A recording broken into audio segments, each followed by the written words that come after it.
Hello everyone, welcome back to our channel Star Psyche. So let's discuss about the psycho oncology part 2. ठीक है, तो काफ़ी दिन हो चुके हैं, इसमें किसी भी तरीके का वीडियोस अपलोड नहीं हुए हैं, तो लेट्स सी अब हम लोग कितना पार्ट करने वाले हैं. So let's get into the video. पिछले कंटेंट में हमारा जो भी ऑन्कोलॉजी का बारे में था वो था इंट्रोडक्शन. साइको ऑन्कोलॉजी की डोमेन्स क्या क्या है, रोल क्या है साइको ऑन्कोलॉजिस्ट का, psycho social and psycho social का, और इम्पोर्टेंस. यहाँ पे अब हम डिस्कस करने वाले हैं हिस्ट्री ऑफ साइको ऑन्कोलॉजी और causes of psychological problems. But उससे पहले we will discuss psycho oncology, a growing area of oncology. As we know कि ऑन्कोलॉजी का ही एक पार्ट है साइको ऑन्कोलॉजी, क्योंकि जब कैंसर पेशेंट या जो पेशेंट कैंसर के साथ जूझ रहे होते हैं उनको हर तरीके का पेशेंट की जो केयर होता है वो होना ज़रूरी है. ठीक है, तो उस हिसाब से साइको ऑन्कोलॉजिस्ट का होना भी उतना ही इम्पॉर्टेंट है, क्योंकि ये फोकस करता है psychological, social and emotional impact of cancer on patients and care givers and on health behaviour.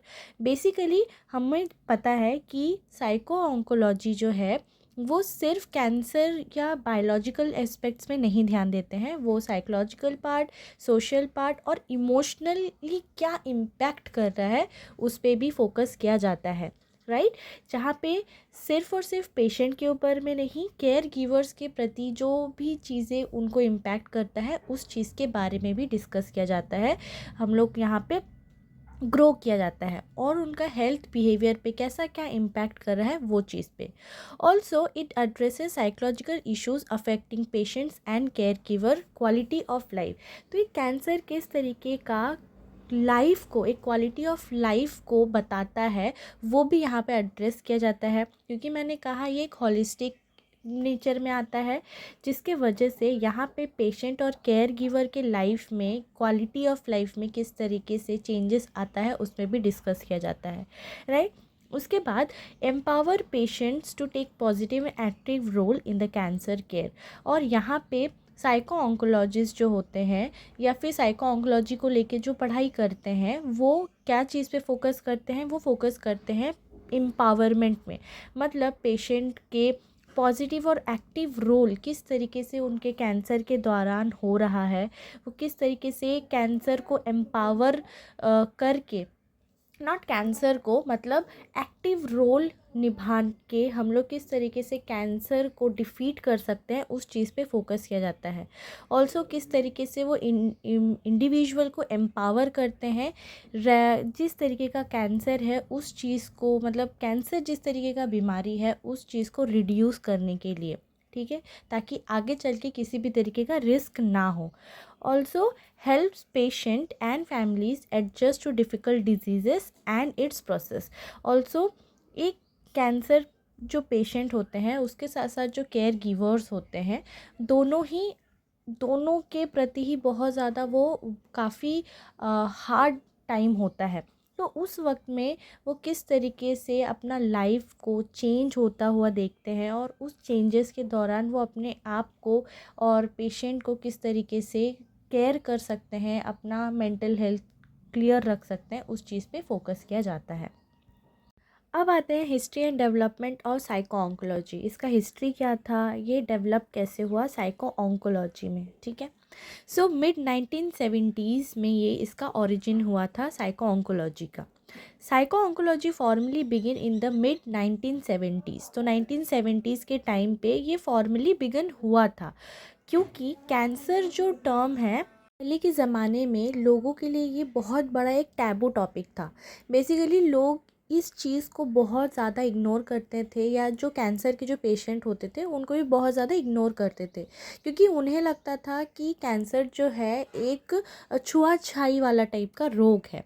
ठीक है, एक ऐसा बीमारी जो छूने के कारण, या जिसको हम लोग बोलते हैं कंटेजियस डिजीज़ है. ठीक है, जिसको छूने से हो जाता है, क्योंकि उतना नॉलेज नहीं था उस ज़माने में, जिसके वजह से कैंसर को एक टैबू माना जाता था और पेशेंट की इमोशन को बहुत ज़्यादा इग्नोर किया जाता था. ठीक है, ये रिड्यूस किस तरीके से हुआ, ये जो स्टिग्मा है वो रिड्यूस कैसे हुआ। Around the world cancer help professionals, ठीक है, धीरे धीरे करके 1970s के दौरान ये जो टर्म है कैंसर वो बढ़ा, जिसके वजह से प्रोफेशनल्स जो थे वो धीरे धीरे उस चीज़ को और ज़्यादा तरीके से रिसर्च कर पाए, ठीक है, धीरे धीरे करके वो पेशेंट के साथ ओपनली बात कर पाए, talk openly with patients, understand emotional reactions like fear, anxiety and sadness. जब पता चला इसकी सीवियरिटी के बारे में रिसर्च के दौरान, उस वक्त में जो प्रोफेशनल्स थे उनको ये चीज़ समझ में आया और साथ ही दूसरों को भी ये चीज़ समझाया गया, और उनका जो इमोशनल रिएक्शंस होते थे कैंसर पेशेंट लोगों का, जिस तरीके का फियर, एंजाइटी और सैडनेस के थ्रू वो जाते थे, वो इन सब चीज़ों के गो थ्रू करते थे। क्यों? क्योंकि वो बीमारी ही ऐसा था, ठीक है। Then focus shifted to psychological care along with medical treatment, और जिसके वजह से ये स्टिग्मा कम हुआ, टैबू कम हुआ, और ये साइकोलॉजिकल केयर जो था वो धीरे धीरे मेडिकल ट्रीटमेंट के साथ जोड़ा गया। इस वजह से साइको ऑन्कोलॉजी, जो साइकोलॉजिस्ट थे वो ऑन्कोलॉजी के ट्रीटमेंट में भी घुसे, ठीक है। सेकेंड स्टिग्मा था बैरियर फेस, मतलब even after accepting cancer discussions mental health stigma remain. तो जैसे कि मैंने कहा, कैंसर वो वर्ड ही एक टाइम में टैबू था। आफ्टर 1970s या 1970s के टाइम से जो स्टार्ट हुआ था कैंसर को एक्सेप्ट करना, वो मेडिकली उस चीज़ को तो एक्सेप्ट कर रहे थे, बट मेंटल हेल्थ पेशेंट के लिए या केयर गिवर्स के लिए वो फिर भी एक स्टिग्मा ही था। वो तब भी बिलीव नहीं कर पाते थे कि इस चीज़ के दौरान उनमें साइकोलॉजिकल चेंजेस कितना ज़्यादा आता है, उनका मेंटल हेल्थ कंडीशंस कितना ज़्यादा ख़राब हो सकता है। इस वजह से वो स्टिग्मा जो था, मेंटल हेल्थ का जो स्टिग्मा था वो तब भी था, ठीक है। तो psychological problems were considered less important than physical illness. तो उस टाइम पे या अभी भी आज के डेट में भी, ठीक है, साइकोलॉजिकल प्रॉब्लम्स जो है वो काफ़ी इग्नोर किया जाता है, ठीक है। फिज़िकल इलनेस को जिस तरीके से इम्पोर्टेंस दिया जाता है, मेंटल हेल्थ इश्यूज़ को या साइकोलॉजिकल प्रॉब्लम्स को उतना ज़्यादा नहीं दिया जाता था importance. Often ignored in cancer treatment, काफ़ी टाइम ये चीज़ को इग्नोर किया जाता था कैंसर ट्रीटमेंट के दौरान। This slowed the growth of psycho oncology in the early areas, और इसी वजह से ये सिर्फ और सिर्फ ऑन्कोलॉजी के पार्ट में ही था और साइकोलॉजी इसमें नहीं घुसा था, क्योंकि स्टिग्मा के वजह से, क्योंकि वो स्लो हुआ, ग्रोथ स्लो हुआ, क्योंकि लोग फिज़िकल इलनेस को जितना इम्पोर्टेंस दे रहे थे साइकोलॉजिकल प्रॉब्लम को उतना इम्पोर्टेंस नहीं दे रहे थे।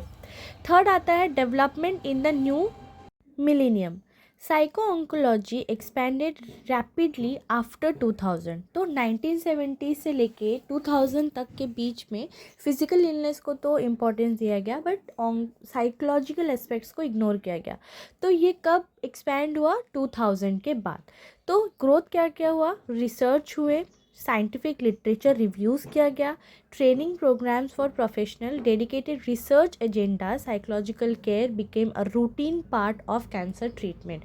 तो बेसिकली इस दौरान जो आफ्टर 2000 के बाद में जो ग्रोथ स्टार्ट हुआ, बहुत रिसर्च किया गया, साइंटिफिक लिटरेचर किया गया, ठीक है, ट्रेनिंग प्रोग्राम्स जो थे प्रोफेशनल्स के लिए वो बहुत ज़्यादा बढ़ाया गया, और उसका मेन एजेंडा ही था साइकोलॉजिकल इश्यूज़ पे फोकस करना, कि एक पेशेंट जो है वो उसका फिज़िकल ट्रीटमेंट के दौरान साइकोलॉजिकली उनको क्या क्या इश्यूज़ होते हैं उस चीज़ को भी उतना ही इम्पोर्टेंस देना जितना कि फ़िज़िकल इलनेस को दिया जाए। तो ये दो तीन स्टिग्मा था। नेक्स्ट पार्ट में क्या है? Application across the cancer continuum. Psycho oncology is applied at all stages of cancer care. धीरे धीरे क्या हुआ, जैसे जैसे रिसर्च बढ़ते गए, जितना ज़्यादा ट्रेनिंग बढ़ता गया प्रोफेशनल्स के, और मेन एजेंडा ही था उनका मेन, जो कि है हमारा साइकोलॉजिकल एस्पेक्ट्स पे। तो जिसके वजह से ये कौन कौन से स्टेजेस पे गया? एक है कैंसर प्रिवेंशन के ऊपर में, ठीक है। कैंसर प्रिवेंशन किस तरीके से? Behavioural research to reduce smoking, alcohol use, unhealthy diet, promote healthy lifestyle changes. तो बेसिकली अगर कैंसर को रोकना है तो प्रिवेंशन पहले आना चाहिए। जैसे हम लोग बोलते हैं ना, prevention is better than cure. तो क्योर तक के वहाँ जाए ही ना अगर हम पहले ही उसको प्रिवेंट कर ले तो। किस तरीके से? तो सबसे पहले है स्मोकिंग को रिड्यूस करना, ठीक है, एक्सेसिव अल्कोहल कंजप्शन करना, अनहेल्दी डाइट फॉलो करना और हेल्दी लाइफस्टाइल को बहुत ज़्यादा प्रमोट करना। ये सब चीज़ अगर हम पहले से ही करना स्टार्ट कर दे तो अर्ली स्टेजेस में ही हम लोग कैंसर से फाइट कर सकते हैं, ठीक है, या कैंसर ना होने का चांसेस बहुत ज़्यादा होता है। फिर आता है अर्ली डिटेक्शन। वो क्या है? Encouraging regular screening. अगर हम जैसे कि हम लोग बोलते हैं ना कि बॉडी चेकअप करवाना चाहिए, ठीक है, ओवरऑल बॉडी क्या है, ठीक है, कोई डायबिटीज़ का करता है, कोई लीवर का करता है, तो उसी तरीके से अगर हम लोग कैंसर को भी अर्ली डिटेक्शन के थ्रू ही देख लेते हैं तो इससे क्या होता है, रेगुलर स्क्रीनिंग के थ्रू भी हम प्रिवेंट कर सकते हैं। Positive attitude towards early diagnosis. अगर पहले ही वो डायग्नोसिस हो जाता है तो उसके प्रति एक पॉजिटिव एटीट्यूड रखना जो हमारा फिज़िकल इलनेस को बढ़ाने से कम करता है, ठीक है। अगर साइकोलॉजिकल इश्यूज़ या साइकोलॉजिकल प्रॉब्लम बहुत ज़्यादा बढ़ जाता है तो जिसके वजह से हमारा जो ब्रेन है वो कई बार क्या करता है, अलग तरीके से वर्क करता है, राइट। फिर reducing fear and denial related to cancer test, ठीक है। और अर्ली डिटेक्शन के, अगर हम लोग अर्ली डिटेक्शन के ऊपर में ज़्यादा फोकस करते कि भैया तुम जाओ जाके चेक करवाओ, बॉडी हेल्थ पे ध्यान दो, तो इससे क्या होता है, हमारा जो बाकी जो नीड्स होता है, बाकी जो प्रिवेंशंस होता है वो और ताकि इफ़ेक्टिव हो सके, ठीक है। फिर आता है जेनेटिक रिस्क एंड टेस्टिंग। तो क्योंकि हम लोग को पता है कि कैंसर जो बीमारी होता है या जो डिज़ीज़ है जिसके बारे में हम डिस्कस कर रहे हैं, या किसी भी तरीके का जो बीमारी होता है वो कई बार जेनेटिकली इनहेरिटेड भी होता है, राइट। तो जेनेटिक रिस्क और टेस्टिंग भी बहुत ज़्यादा इम्पॉर्टेंट है। Helping individual cope with anxiety about genetic cancer risk, stress related to genetic testing result. तो अगर हम साइकोलॉजी को मतलब साइको ऑन्कोलॉजी में मिक्स करते हैं, मतलब साइकोलॉजी के पार्ट को अगर हम लोग मिक्स करते हैं तो क्या होता है, क्योंकि हमें पता है कि अगर जेनेटिक्स में अगर मेरे दादा परदादा या मम्मी पापा किसी को भी अगर कैंसर है तो जेनेटिक्स का इनहेरिटेड होना बहुत कॉमन चीज़ है, जिसके वजह से हमारा ब्रेन में काफ़ी या साइकोलॉजिकल एस्पेक्ट्स में काफ़ी इम्पैक्ट पड़ता है। तो इस चीज़ से कोप अप कैसे किया जा सकता है वो साइकोलॉजिस्ट जो है वो ऑन्कोलॉजी के पार्ट में बता सकते हैं, हेल्प कर सकते हैं, ताकि हमें किसी भी तरीके का स्ट्रेस जो है जो जेनेटिक टेस्टिंग रिजल्ट के वजह से होता है या हमें पता है कि हमें होने का चांसेस है क्योंकि हमारे जो पूर्वज थे उनको भी हुआ था, राइट। तो इन चीज़ों के वजह से भी साइकोलॉजिस्ट जो है वो हेल्प कर सकते हैं। फिर आता है ड्यूरिंग ट्रीटमेंट एंड सर्वाइवरशिप। तो अब कैंसर तो हो चुका है, कैंसर होने के बाद जो ट्रीटमेंट चालू होता है और जो सर्वाइवरशिप तक का जो एक लॉन्ग प्रोसेस होता है, एक लॉन्ग जर्नी होता है, वहाँ के लिए भी साइकोलॉजिकल इम्पैक्ट बहुत ज़्यादा होता है, साइकोलॉजिकली इम्पैक्ट करता है। तो उस चीज़ में मैनेज कौन करवा पाएगा? नॉर्मल इंसान तो नहीं करवा सकता, लेकिन एक साइकोलॉजिस्ट जो है वो उस टाइम में जो एंजाइटी, जो डिप्रेशन, जो पेन, फटीग के साथ जो हम लोग गुजरते हैं उस चीज़ में हेल्प कर सकते हैं, हेल्प करते हैं सिम्टम्स को मैनेज करने के लिए। Supporting emotional adjustment after treatment also, एक इमोशनली एडजस्ट करने में भी वो हमें सपोर्ट करते हैं before and after the treatment also, okay. उसके बाद आता है palliative and and of life care. तो बहुत ज़्यादा पैलिएटिव केयर, ये पैलिएटिव और एंड ऑफ लाइफ केयर जो है ये इसका और वास्ट पार्ट है जिसको हम लोग थोड़ा नेक्स्ट के लिए रख देते हैं। अभी मैं इतना डिस्कस कर लेती हूँ कि बहुत टाइम ऐसे भी होता है एक सुसाइडल टेंडेंसीज आ जाते हैं पेशेंट के ऊपर में, राइट। तो वो चीज़ को भी एड्रेस करना बहुत ज़्यादा इम्पॉर्टेंट है। तो जैसे कि addressing like fear of death, emotional distress, family concerns, improving quality of life and dignity at end stages.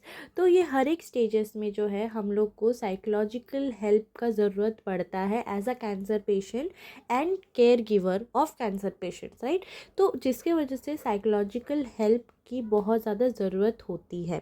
तो इस स्टेज में हम लोग को साइको ऑन्कोलॉजी का ज़रूरत पड़ता है। फिर आता है third millennium status, which is psycho oncology is now recognised as a sub speciality part of consultation liaison psychiatric and psychology. It is an essential component of holistic cancer care. और इसी तरीके से वो फाइनली साइकोलॉजी को भी oncology का एक हिस्सा माना गया है, जहाँ पे एक सब स्पेशलिटी एक अलग से दिया गया है साइको ऑन्कोलॉजी के लिए, ताकि यहाँ पे हर तरीके का साइकेट्रिक या साइकोलॉजी का जो एसेंशियल कंपोनेंट हो और हॉलिस्टिक नेचर में हम पेशेंट को और उनके केयर गिवर को हेल्प कर पाए। ठीक है। So the key points remember जो कि बहुत ही इम्पॉर्टेंट है वो है, हम लोग को पता है कि साइको ऑन्कोलॉजी इसलिए इम्पॉर्टेंट है क्योंकि वो हर एक एस्पेक्ट्स को फॉलो करता है, चाहे वो सोशल, इमोशनल, बायोलॉजिकल या साइकोलॉजिकल पार्ट हो। ठीक है। यहाँ पे दिया भी हुआ है जैसे कि emotional, behavioural and social aspect of cancer from prevention to end of life care. ठीक है। प्रिवेंशन से लेकर मतलब अर्ली डिटेक्शन के टाइम से या पहले, या एंड ऑफ लाइफ मतलब एकदम लास्ट स्टेज तक भी साइकोलॉजिस्ट जो है वो हेल्प कर सकते हैं हमारे कैंसर पेशेंट्स को। ठीक है। नेक्स्ट आता है causes of psychological problems in cancer patient. तो क्या क्या साइकोलॉजिकल प्रॉब्लम्स होता है कैंसर पेशेंट के अंदर में? Due to combination of biological, psychological, social and treatment related factors. क्योंकि हम लोग को पता है कि कॉजेज़ जो है, कॉजेज़ मतलब क्या, रीज़न। क्या रीज़न तो सबसे बड़ा रीज़न ये है कि वो कैंसर पेशेंट है। दूसरा ये है कि एक हॉलिस्टिक नेचर के साथ होता है। तो क्या क्या फैक्टर्स है, जैसे कि डायग्नोसिस रिलेटेड फैक्टर्स। तो क्या फैक्टर्स है जिसके वजह से साइकोलॉजिकल प्रॉब्लम होता है? सबसे पहला आता है diagnosis. Shock and fear after here the diagnosis. Of course ये बहुत ही बड़ा और सबसे बड़ा झटका होता है लाइफ का, जब आपको पता चलता है कि that you are a cancer patient, और ये आपको पता चलता है कि आपके परिवार में से किसी का कैंसर हुआ है, राइट। तो सबसे पहले शॉक होता है, फियर आता है। ठीक है। फियर ऑफ डेथ, रेकरेंस, ठीक है, मरने का डर। ठीक है। या अगर ठीक हो भी गए, अगर वो वापस से रिलैप्स हुआ, रेकरेंट हुआ। ठीक है। अनसर्टेनिटी अबाउट द फ्यूचर में क्या होगा, वी डोंट नो। ठीक है। Stigma and myths associated with cancer. बहुत सारे स्टिग्मास होते हैं, बहुत सारे मिथ्स होते हैं जो कि कैंसर के साथ आते हैं। ठीक है। जो हम सुनते आए हुए हैं, उस चीज़ का डर। Sudden disruption of life plans and goals. हमने लाइफ में कितना सारा life goals and plan set करके रखे हैं, उस चीज़ का डिसरप्शन होना, ये सब कुछ एक सबसे बड़ा कॉज है। सबसे पहले तो कॉज वही है साइकोलॉजिकल प्रॉब्लम होने का, वो है डायग्नोसिस। ठीक है। सेकेंड आता है डिजीज़ रिलेटेड फैक्टर्स, जैसे कि ये डिज़ीज़ जो है ये किस तरीके का चीज़ों को लेकर आता है डायग्नोसिस के साथ। पहला तो है क्रॉनिक पेन, बहुत लंबे टाइम तक वो पेन होता है, फिज़िकल इमोशनल पेन। फटीग, हमेशा फटीग रहना, फिज़िकल डिस्कम्फर्ट होना। ठीक है। बॉडी इमेजेस में चेंज आना, जैसे कि हेयर लॉस होना, वेट चेंज होना, चाहे वो लॉस हो या गेन हो। ठीक, कुछ लोग जो है वो लॉस करने लगते हैं या कुछ लोग गेन करने लगते हैं। सर्जिकल स्कार्स इतने ज़्यादा होते हैं। ठीक है। एम्प्यूटेशंस होते हैं। ठीक है। Functional limitation and loss of independence. तो खुद से जो एबिलिटीज़ होते हैं, जो हम खुद कर पाते हैं, वो चीज़ को भी लॉस करना, क्योंकि उस दौरान हम दूसरों के प्रति बहुत ज़्यादा डिपेंडेंट हो जाते हैं, क्योंकि फिज़िकली हम लोग उतना कैपेबल नहीं हो पाते हैं दौरान कैंसर के दौरान, राइट। एडवांस स्टेज और पुअर प्रोग्नोसिस। अगर एडवांस स्टेज हुआ, ठीक है, स्टेज 4, एकदम थर्ड फोर्थ स्टेज में आ गए, ठीक है, या फिर एकदम पुअर प्रोग्नोसिस हुआ, मतलब किसी भी तरीके का कोई चेंजेस ही नहीं नज़र आ रहा है, तो उसके वजह से भी बहुत ज़्यादा साइकोलॉजिकल इश्यूज बढ़ सकता है, वो कॉज हो सकता है। फिर आता है ट्रीटमेंट रिलेटेड फैक्टर्स, जैसे कि side effects of chemotherapy, radiotherapy, surgery and hormone therapy, right. तो अब डायग्नोसिस से तो अलग झटका मिलता ही है, पेन से एक अलग ही झटका मिलता है। तीसरा होता है ट्रीटमेंट रिलेटेड फैक्टर्स, जो कि वो और भी ज़्यादा पेनफुल होता है। तो बहुत ज़्यादा केमोथेरेपी या रेडिएशन थेरेपी जो होता है, ठीक है, it's not radio, it's radiation therapy, surgery, hormone therapy, बहुत सारा अलग अलग कैंसर पेशेंट के लिए अलग अलग टाइप का थेरेपीज़ दिया जाता है, जिसकी वजह से कितना ज़्यादा साइड इफ़ेक्ट्स होता है, राइट। फिर आता है कॉग्निटिव चेंजेस, ब्रेन में बहुत ज़्यादा एक्सेसिव चेंजेस आने की वजह से भी साइकोलॉजिकल इश्यूज़ होते हैं। Long treatment duration and frequent hospital visit, bar bar hospital किसको जाना पसंद है, राइट। तो बार बार हॉस्पिटल्स विज़िट करना, बहुत लंबे टाइम तक ट्रीटमेंट चलना, ये सब चीज़ से भी बहुत ज़्यादा इंसान जो है वो डिस्ट्रेस हो जाते हैं, डिप्रेशन में चले जाते हैं। Fear and distress related to medical procedure, बहुत ज़्यादा डर होना, डिस्ट्रेस आता ही है मेडिकल प्रोसीजर के वजह से। फिर आता है psychological factors, pre existing mental health issues, अगर पहले से ही वो इंसान अगर डिप्रेशन या किसी भी तरीके का मेंटल हेल्थ रिलेटेड चीज़ों से या इशू से गुज़र रहा हो और ऊपर से कैंसर आ जाए, तब तो और भी ज़्यादा वो वर्स्ट हो जाता है, जैसे कि डिप्रेशन हो गया, एंजाइटी हो गया, ठीक है। उसके बाद आता है अगर वो इंसान उस इंसान का कोपिंग स्किल्स बहुत अच्छा नहीं है, ठीक है, लाइफ से लड़ने का, तो भी और भी ज़्यादा ये वर्सन हो जाता है। फीलिंग्स ऑफ हेल्पलेसनेस, होपलेसनेस और लॉस ऑफ कंट्रोल, फिर लो सेल्फ इस्टीम के वजह से साइकोलॉजिकल फैक्टर जो है वो इश्यूज़ को और भी ज़्यादा बढ़ाता है, ठीक है। हैं सोशल फैक्टर्स में लैक ऑफ इमोशनल और सोशल सपोर्ट, अगर सोशली, ठीक है, हम जहाँ पे रहते हैं, अगर हमारे केयर गिवर्स के थ्रू या केयर गिवर्स को भी जो अलग से जो सोशल सपोर्ट का ज़रूरत पड़ता है, अगर वो लैक करता है किसी और के थ्रू, तो उस वजह से भी बहुत ज़्यादा इमोशनली हम लोग को अफेक्ट कर सकता है। Financial burden and job loss के वजह से, ठीक है, ये तो सबसे बड़ा इशू है कि अगर कुछ बीमारी होता है तो सबसे मेन कंसर्न ये होता है कि वो ट्रीटमेंट के लिए पैसा आना या पैसा लाना वो कहाँ से होगा, ठीक है। दूसरा आता है role changes within families के अंदर में रोल पूरा चेंज हो जाता है। जो केयर गिवर्स होता है वो उसको दोनों का पार्ट को इस्तेमाल करना पड़ता है, रोल प्ले करना पड़ता है। अगर हस्बैंड को हुआ है तो वाइफ को दोनों का रोल को प्ले करना पड़ता है, and vice versa. Social isolation and withdrawal, social isolation के वजह से, विड्रॉल के वजह से वो बहुत ज़्यादा ही वो चीज़ बढ़ता है, ठीक है। फिर आता है family and relationship factors, same ही है almost. Caregiver stress and family conflicts, ठीक है, केयर गिवर जो है वो बहुत ज़्यादा स्ट्रेस में होने के कारण वो और साइकोलॉजिकल इशू से गुजर सकते हैं। फैमिली कॉन्फ्लिक्ट्स की वजह से हो सकता है कि पहले तो मैंने ही कहा था कि अच्छे से ध्यान रखो अपना, बट तुमने रखा नहीं, तो ये सब की वजह से बहुत ज़्यादा साइकोलॉजिकल इश्यूज़ हो सकता है। फीलिंग लाइक अ बर्डन, अगर वो कैंसर पेशेंट है तो उसको हमेशा एक बर्डन की तरफ महसूस होता होगा कि मेरे वजह से ये चीज़ हो रहा है, एक गिल्ट सा रहता है ऑन अदर्स, ठीक है।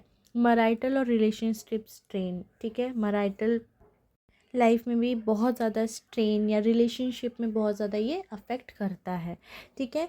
Lastly cultural and spiritual factors, cultural beliefs about illness and death, एक कल्चरल बिलीव्स आने लगता है, ठीक है, उस दौरान। ऑल्सो स्पिरिचुअल डिस्ट्रेस और लॉस ऑफ फेथ, या भगवान के प्रति बिलीफ उठ जाना कि मेरे साथ ही ऐसा क्यों हो रहा है, क्यों होता है हर वक्त, इस तरीके का जो थॉट प्रोसेस है वो बहुत ज़्यादा बढ़ जाता है ड्यूरिंग दिस सिचुएशन। गिल्ट और बिलीव बहुत ज़्यादा बढ़ने लगता है, क्योंकि उनको लगता है कि जो इलनेस है उनके लिए पनिशमेंट की तरह ही है। गिल्ट और बिलीव बहुत ज़्यादा ही बढ़ जाता है, लेकिन वो इलनेस के प्रति एक पनिशमेंट के तौर पे देखते हैं।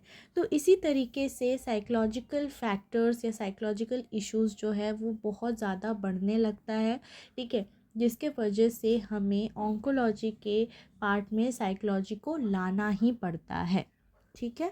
So that's it for the video. Next part में हम लोग इसका और भी जानकारी लेंगे। सो तब तक के लिए thank you for watching, and if you like the video please do like, share and subscribe to our channel star psyche. Thank you so much, bye bye.